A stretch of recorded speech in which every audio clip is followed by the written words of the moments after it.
El 14 de febrero del 2018 fue un día que nos hizo pensar diferente, las escuelas, la seguridad en las escuelas y también de cómo vivimos como sociedad, de los seres humanos. Ese día se produjo el tiroteo masivo en la escuela secundaria de Parkland, muy cerca aquí de Miami. 17 jóvenes murieron y 14 fueron hospitalizados, convirtiéndola en una de las masacres escolares más mortales del mundo y el tiroteo más letal en una escuela secundaria en la historia de nuestro país. El asesino fue Nicholas Cruz, quien esta semana se declaró culpable y espera sentencia, acusado de 17 cargos de asesinato premeditado, entre otros agravantes. Uno de esos jóvenes era Joaquín Oliver, que tenía aquel día 17 años. Guac, como le llamaban sus seres queridos, sus amigos. Era venezolano de nacimiento y estadounidense por arraigo. Joaquín siempre decía que quería hacer algo grande, que la gente sepa de mí, decía él, cambiar las cosas. Lo decía con tanta seguridad y convicción que su padre, Manuel Oliver, comentó a un periodista del periódico El País de Madrid que estaba comenzando a entender qué quería su hijo cuando comentó eso. De pronto, Joaquín tenía un plan que estaba en otro plano de comprensión, es lo que dice su papá. Y estamos en contacto con Manuel, con su papá. Manuel, muchas gracias, buenas noches, gracias por atendernos.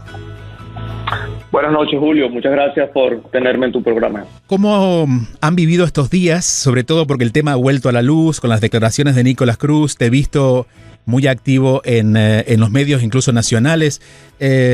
¿Cómo estás tú? ¿Cómo está tu esposa? Bueno, fíjate, esto siempre ha estado activo, ¿ok? Nosotros perdimos a nuestro hijo hace casi 4 años, a Joaquín, y hemos estado activos y hemos estado haciendo todo lo posible porque este tipo de acontecimilos no se den todos estos días. Sin embargo, lo que sí sale a la luz pública desde los últimos 10 días quizás es la declaración de culpabilidad del asesino de nuestro hijo. Y eso, por supuesto, nos trae a nosotros al acontecer de los medios y a la noticia. Claro. Esa ha sido esta semana, ha sido una semana muy ajetreada. La culpabilidad nadie la tenía en duda, simplemente una acción legal. Y ahora estamos lidiando con un tema que nos va a ahorrar un juicio, nos va a ahorrar que se dilate más esta situación, que es muy desagradable y que simplemente entorpece el regular día a día de nosotros, que ya es bastante difícil de llevar. ¿Qué sería, ante lo que está ocurriendo, qué sería justo? Cuando, la justicia va a obrar a su manera, pero a ti, a tu esposa, como padres, ¿qué sentirían que sería hacer justicia en este momento? Yo estoy pasando por una nueva faceta en la que toda la vida, entre paréntesis, he sido enemigo de desearle la muerte a nadie. No me conoce la gente por ello. De hecho, vendemos la idea contraria. Queremos salvar vidas, queremos tener regulaciones en la venta de armas. Sin embargo, en este caso, y luego de escuchar con detenimiento, con detalle, la manera en que mi hijo fue asesinado, que eso fue hace apenas unas horas durante el hearing de ayer, creo que la justicia sería aplicar la pena de muerte.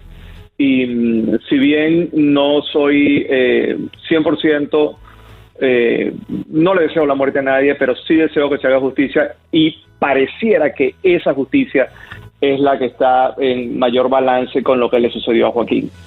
Entiendo que han convertido no solamente el dolor, si se puede convertir ese dolor en algo más o convivir con él, pero que han convertido esta experiencia en hacer el bien, y en este caso están tratando de crear conciencia acerca de la violencia armada y de la crisis que hay en este país como sistema, ¿no? Que ustedes que han estado en eso y que tú que has estado investigando incluso en esto, ¿cuál es el mayor problema? ¿En qué falla el sistema para que estas cosas pasen?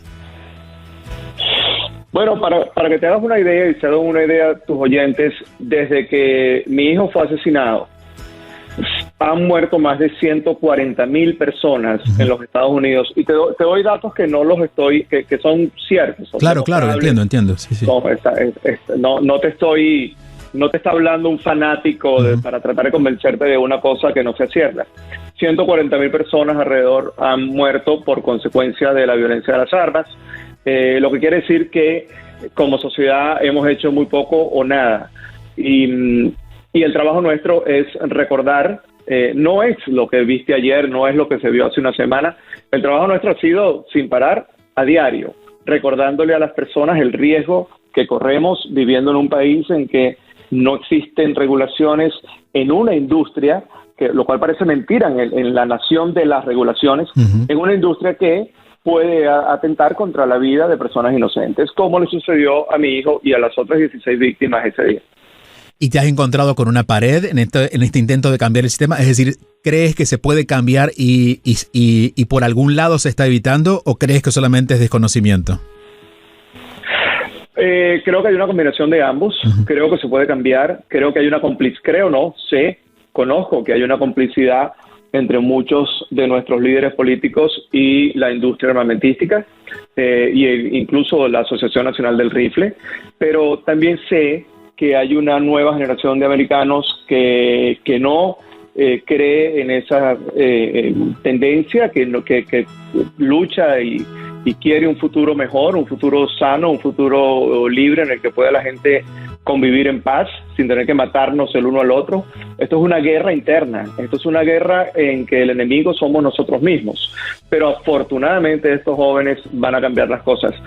Por eso es que creo que sí vamos a cambiar, no por esfuerzo político ni por esfuerzo de nuestros líderes, sino por el esfuerzo de esta nueva generación que quiere un cambio. ¿Qué es lo que esta generación ha podido advertir que a nosotros, la generación anterior, se nos pasó?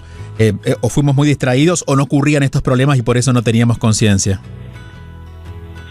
Bueno, hay un poquito de todo. Las redes sociales ayudan mucho a que la comunicación sea más eficiente, mucho más rápida, y eso implica que la indignación también sea más rápida, la respuesta es más rápida. Estos jóvenes definitivamente, en su mayoría progresistas, están luchando por un futuro que le va a beneficiar a todos. Esto no es una decisión republicana o demócrata, roja o blanca. Esto es una decisión que nos conviene a todos en común. Y los muchachos lo tienen claro, yo lo tengo claro, pero yo no voy a durar tanto como ellos si las cosas suceden como deberían suceder. Y esos niños, estos chicos son como mi hijo Joaquín. O sea que es una manera de que yo todavía, en compañía de mi esposa, sienta el apoyo de jóvenes y de alguna manera reemplacen esa presencia que Joaquín tenía en nosotros. Hemos estado escuchando declaraciones tuyas y tú insistes en que no hay que caer en la tentación de pensar que esto fue un problema mental, o en todo caso que un problema mental puede derivar en esto, que realmente aquí el problema es más grave, que tiene que ver con las armas. Y has insistido mucho en esto y creo que todavía escuchas o piensas que la gente pone mayor énfasis en que este tiene que ver con un problema psicológico, o en todo caso es parte del problema pero no el gran problema, ¿no? Claro, eso es un argumento que se ha escuchado mucho, pero fíjate que esos argumentos van perdiendo fuerza. Yo tengo no una teoría, te puedo explicar perfectamente por qué yo opino de esa forma. La demencia y los problemas mentales existen en todo el mundo. Y han estado siempre, exacto, sí. Y han estado siempre en nuestra historia. Y la única diferencia la marca la venta indiscriminada de armas. Es decir, una persona con demencia en Francia no puede adquirir una R-15 de la noche a la mañana con municiones y con magazines e ir a disparar a una escuela. Entonces, eso es un argumento que ha perdido como muchos argumentos que ha generado la cultura del arma, han perdido fuerza. Ese es un argumento muy sencillo de debatir y ya muy poca gente cree que eso sea la principal razón. Lo que pasa es que les da un poco de miedo a muchísima gente por intereses económicos, por intereses políticos, expresar las verdades. A mí no me da miedo porque me lo dijo mi esposa muy claro el día que perdimos a Joaquín. Aquí en esta casa se acabó el miedo y se acabó la palabra riesgo. Aquí es luchar por nuestro hijo y por cualquier otra persona que pudiera pasar por esto mismo. Tengo aquí algo que habías dicho hace un tiempo y nos ayuda a entender en el lugar que están ustedes. Dice, tenemos que convertirnos en nuestros hijos, aquellos que tomamos la decisión de no dejar de ser padres el mismo día en que ocurrió esto, que entendemos que uno está aquí por sus hijos hasta el día que uno muere y no hasta que el hijo se va. No nos queda otra que unirnos a los muchachos que protestan contra las armas y alzar la voz. Ya es nuestra batalla para siempre. Y esto se ha convertido de alguna manera en tu propósito de vida, entiendo, porque tienes una organización que es Change the Ref, que a través del arte están también intentando involucrar a más jóvenes y apostar por este cambio. Es correcto. Yo no puedo permitir que ese día que asesinaron a mi hijo, pensar que hayan asesinado al padre de Joaquín. A mi responsabilidad como papá y a la responsabilidad de Patricia como mamá. Nosotros seguimos aquí y uno es padre hasta el día que se muere, como bien lo citaste, lo que en algún momento dije, y con mucha frecuencia digo. Es muy importante porque eso me mantiene a mí con esa sensación de que todavía soy papá. Y eso me permite levantarme en las mañanas y seguir organizando, como bien dijiste, a través de Change the Ref, nuestra organización sin fines de lucro, utilizando el arte, utilizando la publicidad. Hemos sido pioneros en el uso de medios publicitarios, no solamente en los Estados Unidos, sino alrededor del mundo, en producir piezas que han generado muchísimo impacto en la gente. Entonces, ese es nuestro trabajo y eso es lo que nos toca hacer ahora. Y lo hacemos con tristeza, pero con mucha dignidad. Si pudiéramos hoy, es un tema nuevo para muchos padres y de hecho es una conversación que generalmente no se da, por miedo, por negligencia, no se da. Si nos pudieras resumir qué es lo que realmente deberíamos empezar a hacer o qué deberíamos comprender o en qué te gustaría impactar para que nosotros, desde los medios de comunicación, en las conversaciones de familia, comience a cambiar para que ocurra el cambio. ¿Qué deberíamos tener en cuenta? Yo pienso que esto es un mal que nos ataca a todos por igual. Aquí no hay ninguna distinción en particular. A Joaquín lo asesinaron, pero ese fue uno de los asesinatos de ese 14 de febrero. Ese día murieron alrededor de 100 personas en todo el país. Es decir, que una de las cosas que yo insisto que debemos hacer es no convertir esto en algo normal, no convertir esto en una tradición, que es quizás un poco lo que es. Que no nos acostumbremos, ¿no?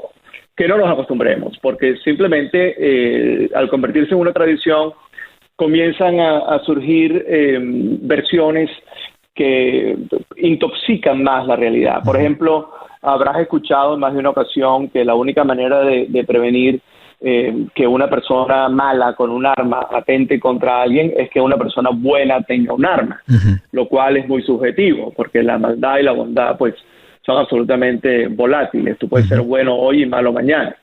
Es también entender que la industria de las armas es increíblemente una industria que no tiene regulaciones. Si tú deseas comprar un auto, tú tienes que pasar el día entero firmando papeles y demostrando que eres capaz de manejar y sacarte una licencia y renovar y hacer un registro anualmente. Y yo demostré a través de un ejercicio de publicidad que yo mismo entré a un gun show y compré un arma sin papeles, sin papeleo alguno. No me preguntaron nada. Tenía $1,000 en efectivo y logré filmarlo todo con una cámara escondida.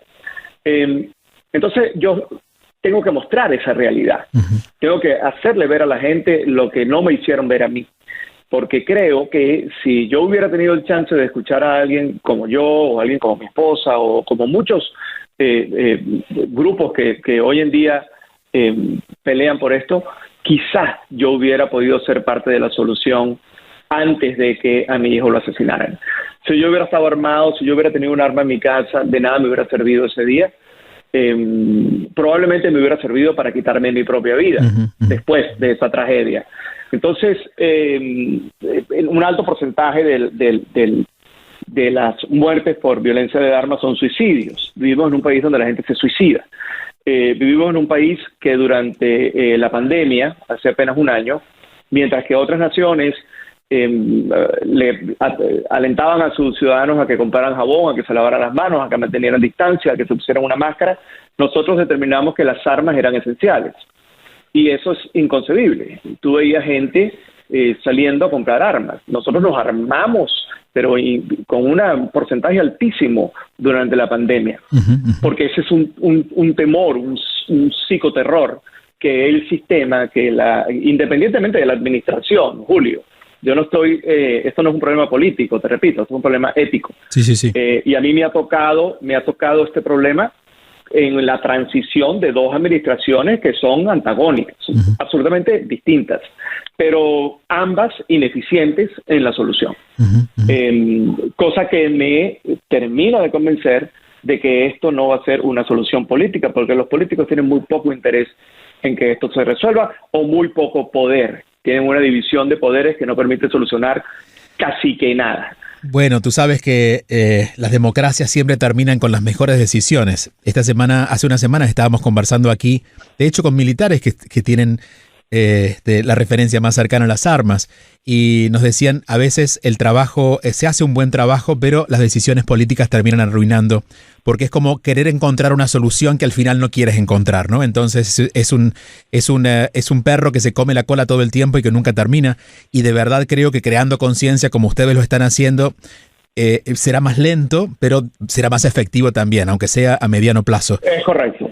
Es correcto. Me despido, te dejo libre ya para que puedas descansar, pero retomo aquello que decía al principio, que una vez tu hijo había dicho que quería hacer algo grande y que luego pudiste entender un poco lo que él quería decir con eso, porque quería de alguna manera cambiar las cosas. ¿Sientes que esa tarea está inspirada, no solamente inspirada por él, sino tienes la fuerza de tu hijo detrás de esto?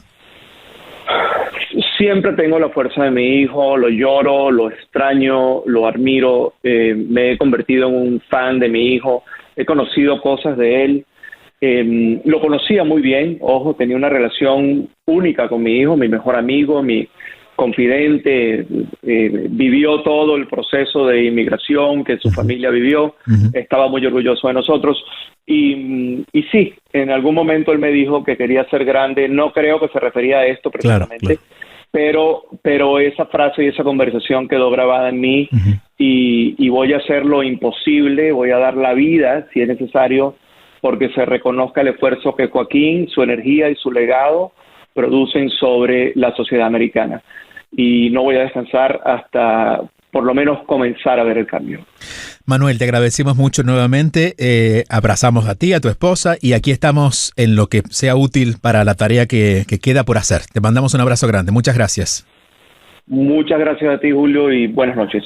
Gracias. Manuel Oliver es el papá de Joaquín, era su único hijo y una de las víctimas mortales del acontecimiento de Parkland en el año 2018 aquí en la Florida.